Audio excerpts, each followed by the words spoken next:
Hello and welcome to episode 35 of the Fiber and Dice podcast. I am your host, Rebecca. I am Engineers Falcon on Ravelry and Instagram. You can find show notes at www.bluebonnetfibers.com. You can find our group for the podcast on Ravelry under Fiber and Dice. And you can find a new, very small group for my hand-spun yarn shop on Etsy by searching Bluebonnet Fibers on Ravelry to find that group. There's nothing in the shop. Don't go look. Welcome to episode 35. Welcome all of the new people who are trying this out for the first time. I hope you enjoy it. And welcome to returning viewers who have stuck this out 35 times. I'm glad you're here. A little light on the fiber content this week because we traveled all week. And we were in the car most of it, and I can't knit in the car. Seems kind of cruel that I don't drive on trips, nor can I knit without throwing up. I think that's a little unfair myself. Truth. Peaks and pitfalls. Our Dallas trip, other than not being able to knit, was good.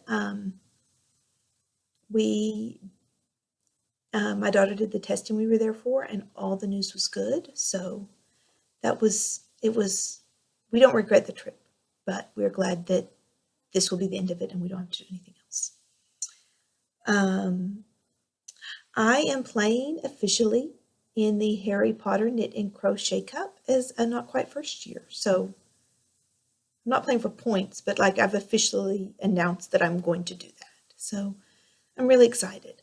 I think that this is going to be good for me because I will be focused. Like I will have one project because I'm a flitter. I have a real problem with that, flitting from project to project. And when I just sit down and focus on something for a specific goal, I do really good.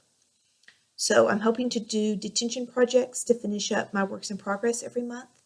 And then to do classes to knit and spin and craft some things, maybe even for myself out of my stash. So that's a peak for me. I'm really excited about it. Those people are very nice. This will not become something that, I talk about all the time, although I don't mind when podcasts do that. But if that's not your thing, you don't have to fret that that's all I'm going to talk about. I will mention it when it is relative to what I'm working on, but that's it. So, and we are on a break week from school, so that's really nice. We finished our 5th 6 weeks, and we're having a week off before we jump back in and finish up our school year.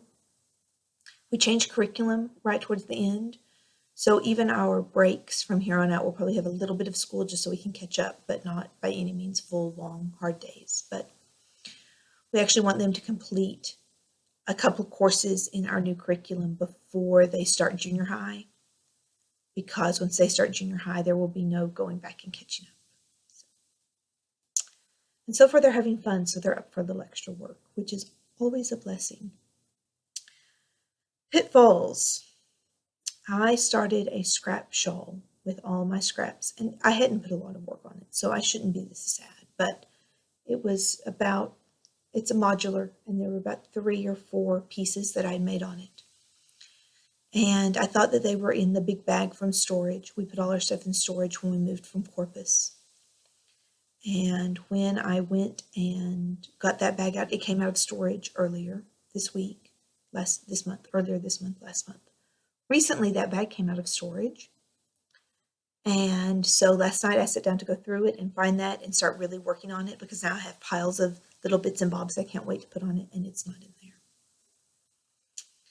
And so I don't know if it's somewhere totally random in a different box. I don't think so. I think I had all my yarn in one place. I might be surprised when we finish clearing out the storage shed, but that is a year-long project. So that will be spoken again about in just a minute in a different segment. But I was really sad to lose that, not because I'd put so much work into it yet, but because the yarn that I used on it was all of my first projects, like all of my little learning to knit and all of my first adventures were represented in those few little triangles. So a little sentimental about that, but there is a picture of the first square in my Ravelry project. So at least I have a picture of it, or at least of the first one. So it makes it a little easier. Okay, Oh, I am filming. Last week I filmed in segments, and that worked really well for us. I didn't have to drag everything out at once, so I was not completely overwhelmed. In fact, first thing this morning, because the kids wanted to play with it, I filmed the section for the game of the week, which is Stuff and Nonsense, the inevitable aftermath of Professor Elemental's imaginary polar expedition. I like to say that as much as I like to say the girl who circumnavigated fairyland in a ship of her own making. I like those long, complicated run-on titles a lot. In fact, I would have bought that based on the title itself, even if I'd never known anything about it. So I've already filmed that podcast, and so if the scenery or the lighting or the clothing changes throughout the day, you will know why. And I have less voice than I had when I filmed the Stuff and Nonsense segment, so I may get scratchier throughout the day, and then you will be able to tell exactly what order I filmed in. So I am going to let the girl child have the computer again for a few minutes, and I will be back to film later. Mountain of Concord Things. I don't have Yarny Things finished because we were traveling so much, but I do have a book finished. I loved this book. This is a new book. It came out just a couple of weeks ago, and I just finished it. It's called Unoffendable by Brant Hansen. How just one change can make all of life better. Brant Hansen is a Christian radio host. I've been listening to him for years, and he now works with Cure International, hospitals for children around the world. It's a good summary there. And I've been thinking all day about how to summarize this book, and I'm just going to read you a little bit off the back. I don't do this very often. I'm sorry. We're not entitled to our anger, really? Isn't taking offense normal? Aren't we supposed to get offended? Isn't anger at sin justifiable? If God gets mad, why can't we? This was a hard book. It's easy to read. His style is wonderful. It's very conversational. But it addresses the issue of Christians and anger and offense and the way we treat other people as a result of our offendedness. And was liberating. This was an excellent, life-changing book for me. So if that is something that lines up with your beliefs or something you're interested in reading, I highly recommend it. Unoffendable by Brant Hansen. So that's my only completely conquered thing. Climbing the mountain is a little bit of a mixed bag this week. I told you that I found my fiber from storage, and I decided to go ahead and restart my little shawl. I just got a few rows on while we were watching, that's the back, sorry, while we were watching Friends last night, the hubby and I. So, not much to show there. I will show you more. I plan to just work on this, a little bit of time, maybe in the evenings before bed, and use up a bunch of my I have a bazillion little bags like this of bits and bobs. So, I'm hoping to use a lot of that up, and also knit memories, especially of things I've given away, things I didn't keep. Having those little bits of yarn will help me remember those projects. So that is technically climbing the mountain. Let me show you what I worked on, the little bit of knitting. I finished those socks. So that was the first knitting I did. Then we were on the road a lot, so I didn't knit. But what I did knit was starting this gas lamps yarn from Yarn vs. Zombies for socks. It's looking really pretty. I did my new little shallower around her heel, a toe. I am using the Hermione's Everyday Sock pattern and my reverse stockinette on the bottom. I think it's too wide. Like every sock I knit the first time, it's too wide. So what will probably end up happening is I will probably frog this after the podcast. And if it fits a project, I'm going to call this my swatch. I have swatched for this sock. I'm going to frog it, rip it out, make it a little narrower, and see if I can make it fit a Harry Potter knit and crochet class and reknit those. So, not much loss. No more than if I'd made like an actual swatch. I don't even know how to swatch for socks except to just make them for a few inches and see if they fit right. I haven't ever made a successful sock swatch any other way. So, that. What is in Basecamp? Everything. Everything I own is in Basecamp till I decide what projects I'm going to be doing for May challenges. So there's that. I think that is all I have in. I was spinning. The Wayfarer fiber from last week is still in the wheel. I'm really hoping to finish it up this weekend. We're going to be home. So hopefully that will get wrapped up. Trying to figure out how many weekends we're going to be home. Maybe just one before we travel. I don't know how many weekends are between now and Mother's Day. So that. Ducks in a row. This week, my ducks in a row is a gaming ducks in a row. And so it is related to an issue that we ran into this week that we didn't even ever think about, sort of. I guess my big topic is learning to play a new game. And we learn to play a lot of new games. So how do we do that? And how do you jump into a new game, especially if it's kind of a complicated game? But for any new game that you learn, these are my tips. Before game day, there are 3 parts: before game day, and after game day. Before game day, especially if it's a box with a lot of parts or pieces or a lot of rules, well before you plan to play, unpack it, unbox it. I have an episode where we unboxed a new game and talked about that. I don't remember what number that is, but I will link it in the show notes so that you can go and watch that if you are interested. It's the Ducks in the Row segment.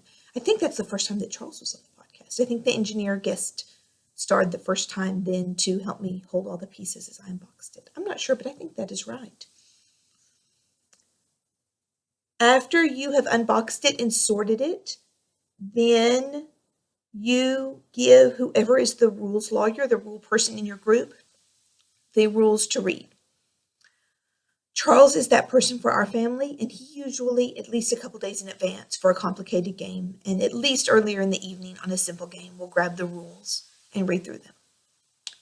As you read through them, or if you are not a good, I don't read, I read a lot, but when I read instructions, they tend to not make a lot of sense to me. I have to read them a lot and slowly. So if that is you, then look online and see if someone has done a playthrough where they have talked through a game. And if they have, watch that. That's a great resource. But have your rules lawyer read through the rules and know what's going on, whoever's going to explain the game. Then I also suggest that everyone else who can read glance over the rules. My children can't read. Well, they can read, but they have no interest in reading a rule book. But adults who are interested, let them read through the rules so that as the person who's teaching the game is explaining it, you will kind of have some idea what's going on. At least you will know that that's what those pieces are called, or, you have a general idea of what's going on. Probably the easiest way to learn a new game is to play with people who already know how to play it, but we don't have a game group, and we are usually the people who are teaching the game. So don't let that scare you. Don't be afraid of new games just because you have to figure out all the rules. There's lots of tips. So that's what I recommend for the day before the game. Unbox it early. Have the teaching person read the rules in detail. Watch a walkthrough online. And have everyone else glance over the rules so that they at least have an idea of what's going on. On game day, hop in and play. But if you find it overwhelming, do just a partial play the first time. A lot of games, including Firefly, I don't know if it's visible. It should be. I think that's it. Is a massive beast of a game. And so the first time we got it out, we played with everything face up. We do that a lot the first time through. We play where everyone can see all their cards, especially so that the person who knows the rules can help you figure out what you're doing and why. And just play a few rounds. If the rounds are long and slow and painful because everyone's trying to figure out what to do, just play 3 or 4 or 5 rounds. Don't feel like you have to play the whole game the first time through. If there is a beginner's setup, a lot of games that are complicated will come with a beginners the first time you play through. Don't be afraid to play that way. And don't be afraid to play that way until you've got the hang of it. Don't be afraid to move on either. But play very casually until you get the hang of it. And once you've got the rules, then you can jump in and really play. And I have never had after the um, after the initial gameplay rule or process, but I have one now. We were playing Takanoko this week. Takanoko we have had for about a year, maybe longer. We've played it a handful of times, including 4 times this year for 10 by 10 in 2013, 2015.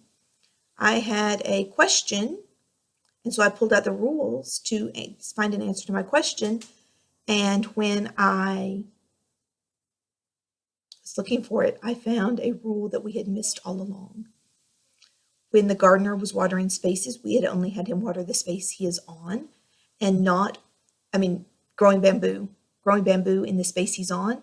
He grows bamboo on the space he's on and every adjacent watered tile of the same color. That's a huge rule. We've played this a lot. We totally missed it. And you know what? That's really normal. Games have so many rules. If you don't get them all the first time around, don't feel bad. I don't feel bad at all. So we've been playing with the house rule where the gardener only waters one tile. But now we know the real rule. So every few times that you play a game that you don't have a ton of experience with, or even a game that you do, reread the rules. Things that you did not catch on to the first time because there was so much new information you will probably pick up on later down the road. So that's my duck in a row and tip for the day. Reread the rules after you've played a couple times. It certainly made Takanoko easier for us because it's a lot easier when there's a lot more bamboo going on the board. So that is my ducks in a row.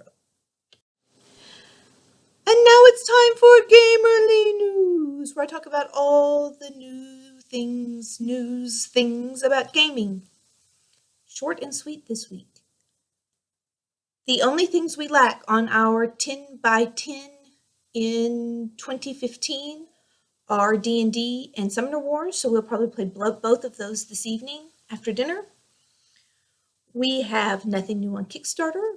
Our most recent prize winner, Moon Rover Yarn, claimed her prize, or told me that she was going to claim her prize. She acknowledged it. She's still picking her pattern. So yay for that. We are not backing anything on Kickstarter right now, or anything new on Kickstarter. I don't think. If there's something new, the engineer will probably put it in the show notes since he's not here to film today. He's working that real job, he does.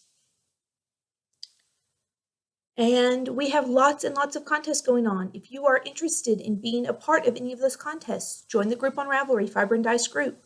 Read up on all the contests. There is an Instagram challenge called Fiber and Dice.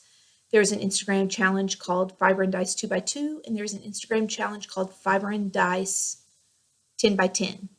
And you are welcome to join any of those challenges at any point. Go in there, read the rules, find out all about them. There are prizes monthly for the Fiber and Dice challenge and at the end of the year for the other two. So would love to have you participate in those. We finished our 2x2. That was Stuff and Nonsense, which leads into Game of the Week, and Three Little Pigs, which I talked about last week. So I think that's all except for our actual Game of the Week. Today's game, the game I'm going to talk about this week, was one of our 2x2 by 12 for this month, so it was a new game that we played twice. It is called Stuff and Nonsense, The Inevitable Aftermath of Professor Elemental's Imaginary Polar Expedition. It's quite a mouthful, Stuff and Nonsense.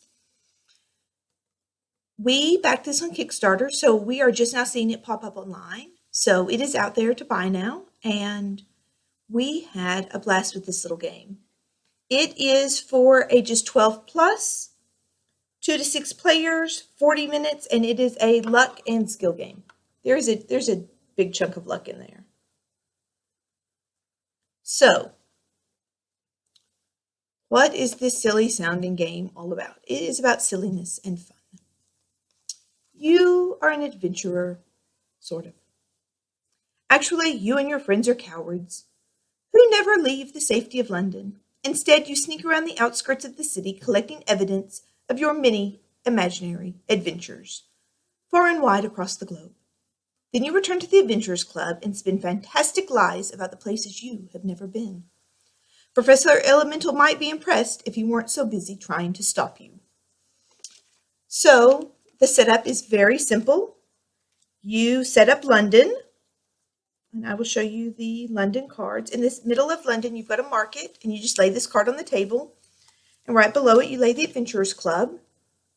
This is where you can trade cards on your turn. This is where you go to tell your stories and get points. Around those cards that you lay out the different kinds of shops, which are the different kinds of items you will collect to tell your story with. So there's a gift shop where you collect cards that are the photo category, the junk shop, which is specimens, the pub, you collect heroes, you go to the newsstand to collect facts, you go to the antique shop to collect artifacts, and you go to the cafe to collect antidotes. So you lay those out in a circle around your 2 Center of London cards. And then off to the side, you lay the different options for places that you may pretend to adventure to. They include Africa, Mount Everest, China, the South Pole, and the Amazon. And if you notice the points on these cards, I'll just give you a quick run through of these cards. This is the symbol for items that belong to the Africa Adventures. This is how many cards with this symbol you needed in your hand to collect points. I'll talk about that in a minute. And these are the number that is pointing down on the card is the number that turning in a story from Africa will collect you. So when you start, Africa is worth 3, Everest is worth 4, but you have to have 3 cards that all have the Everest symbol. Oops. China starts out worth being 6. You have to have 4 cards and this symbol on them. The South Pole is worth 8. Amazon is worth 11. So those cards are just laid out in a line down the side. You choose an adventurer, and they are our adventurer we got meeples with because that was part of the Kickstarter. I don't know if they come in the real one. There are meeples, but there's also, it also comes with just player tokens. So you've got quite a few selection of colors, 6 colors, in fact, because it goes up to 6 players. Fancy. So they look like that. And then there is a one that's bigger than the rest, and this is Professor Elemental. And just like you're traveling around the outskirts of London trying to collect things, this pawn moves around the cards clockwise at certain times. And if you get caught with him, there is a penalty because he has caught you trying to collect fake evidence.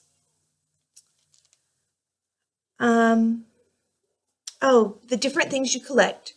You turn over a certain number from the deck. There's a great big, huge, giant deck of cards. And you place them in the appropriate shop to purchase them for. So a card that is a fact will go into the newsstand, and you just lay it beside the newsstand. And you can see their symbols match. And so you lay all those cards out, and they are funny. We have had so much fun reading these cards. This is a specimen. Strange vegetable. Dangerous game. I used that one last night.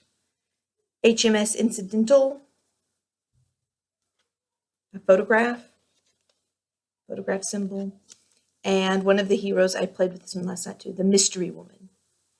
And if you look on all these cards, they have all of the symbols for the different locations you can visit, but not points for all of them. So you could use this card for China and the Amazon, but not for anything else. And you can see that they all have various points. So on your turn, you move your pawn either one shop around the circle or on a turn that you're not going to tell a story, just on a regular play turn. You move your pawn once around or into the market, which was one of the center cards we set up, to exchange a card in your hand with one from the draw pile. And when you land on a space, you may choose, when you land on a shop, you may choose to take one of the items from that shop and put it in your hand. So I might collect this one. Let's say, just for fun, I was dealt, because you get a card at the beginning of this card.